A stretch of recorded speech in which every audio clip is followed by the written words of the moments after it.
আসসালামু আলাইকুম। কেমন আছেন সবাই? আশা করি সবাই খুব ভালো আছেন। আলহামদুলিল্লাহ আমিও খুব ভালো আছি। নিয়ে আসছি আবারও ছোট্ট একটি ভিডিও। আজকে আমার বারান্দায় যে গাছগুলো আছে সেগুলো নিয়ে একটা ছোট্ট ভিডিও করলাম। এখানে আমার অনেক গাছ আছে। এখানে আমি অনেক গাছ লাগিয়েছি। কলমি শাক, মিষ্টি কুমড়ো শাক, আরও পুঁই শাক, নানান ধরনের গাছ লাগিয়েছিলাম। অল্প জায়গার ভিতর অনেক সুন্দর গাছ ধরেছে আলহামদুলিল্লাহ।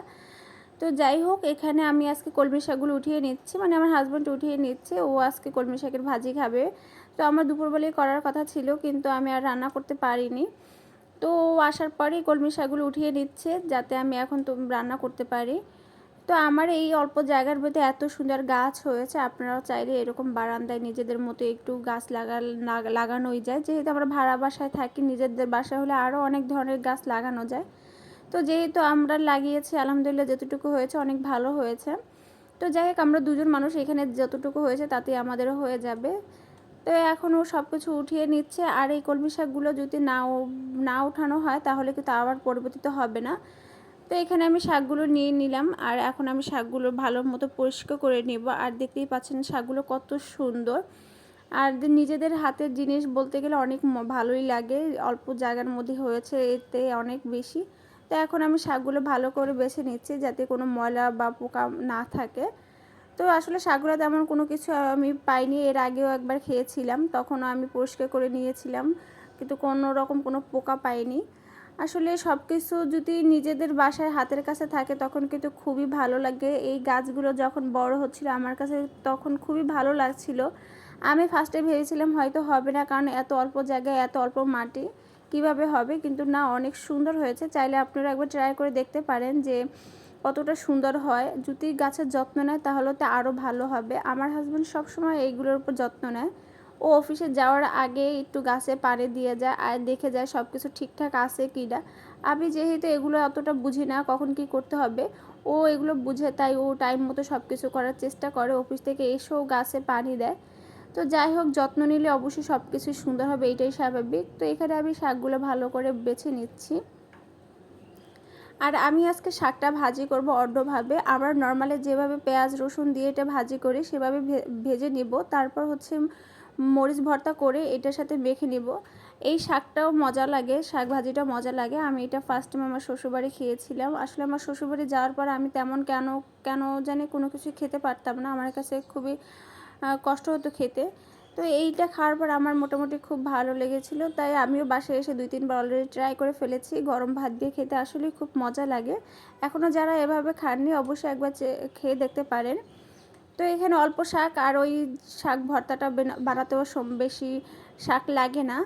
আর আমাদের শ্বশুরবাড়ি এটাকে ভর্তা বলা হয়। আমরা যেমন শাক ভাজি বলি, তারা ভাজি বলে না, তারা ভর্তা বলে। যাই হোক, আমিও ভর্তা বলে দিলাম। তো এখানে 3টা পাতা একটু নষ্ট ছিল, তাই এটা সাইড করে রাখলাম। এই যে এখানে আমার শাক পরিষ্কার করা শেষ, এখন আমি বসিয়ে দিব। এই যে এখানে আমি পেঁয়াজ কুচি আর রসুন কুচি দিয়ে দিলাম। একটু হালকা ব্রাউন কালার হওয়ার পরেই আমি শাকগুলো দিয়ে দিব। এই যে এখানে আমি শাকগুলো দিয়ে দিলাম। যেহেতু অল্প একটা ছোট ফ্রাই প্যানে আমি নিয়েছি, তাই মনে হচ্ছে হবে না, কিন্তু না, এইটা তো শাকটা অল্প কিছুক্ষণ রাখার পরে অল্প হয়ে যাবে। এই যে দেখতে পাচ্ছেন এখানে আমি কিন্তু কোনো রকম পানি দেইনি, একদমই পানি দেওয়া যাবে না। এটা হালকা তেলের উপরে ভাজতে হবে।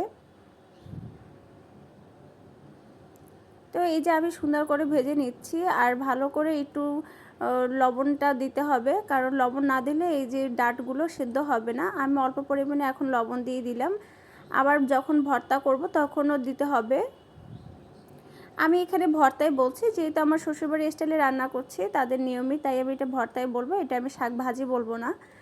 তো যাই হোক, এখানে আমি সুন্দর মতো এটাকে মিশিয়ে নিচ্ছি লবণটা। এখন আমি একটু ঢেকে দিচ্ছি, কিছুক্ষণের মধ্যে আবার চলে আসবো। তো এই যে এখানে আমার ঢাকটা ঢাকার পর আমি উঠিয়ে ফেললাম। এখন শাকটা সুন্দর মতো হয়ে গেছে।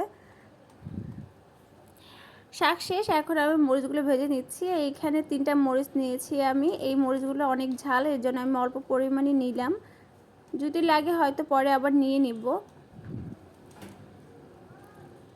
তো এখানে মরিচ ভাজা শেষ, এখন আমি বানিয়ে নিচ্ছি। এখানে পরে মনে হচ্ছিল ঝাল আর একটা নেওয়া উচিত, তাই আর একটা মরিচ নিয়ে নিলাম। এই যে এখন আমি মরিচ ভর্তাটা বানিয়ে নিচ্ছি। এইটা গরম ভাত দিয়ে খেতে আসলেই মজা লাগে। অনেক সময় আমাদের অনেক কিছু খেতে ইচ্ছা করে না, এরকম যদি একটু খাবার খাওয়া যায় তাহলে কিন্তু আসলে ভালো লাগবে। যাদের জ্বর ওঠে হঠাৎ করে বা মুখে রুচি থাকে না, তারা একবার হলে খেয়ে দেখবেন। যেহেতু আমার শ্বশুরবাড়ি যাওয়ার পরে আমার একটু জ্বর উঠছিল, তখন আমার তেমন কোনো কিছু খেতে ইচ্ছা করছিল না। এটা আমি গরম ভাত দিয়ে খেয়েছিলাম, আমার কাছে তখন একটু ভালো লেগেছিল। তো এখানে অবশ্যই সরিষার তেল অ্যাড করতে হবে, তাহলে একটু স্বাদটা আরও বেড়ে যাবে। তো আপনারা যারা এটা এখনও খাননি অবশ্যই একবার ট্রাই করে দেখবেন কেমন লাগে। তো আজকে এই অবধি আমার ভিডিওটা ছিল, কেমন লেগেছে অবশ্যই কমেন্টের মাধ্যমে জানাবেন। তো সবাই সুস্থ থাকবেন, ভালো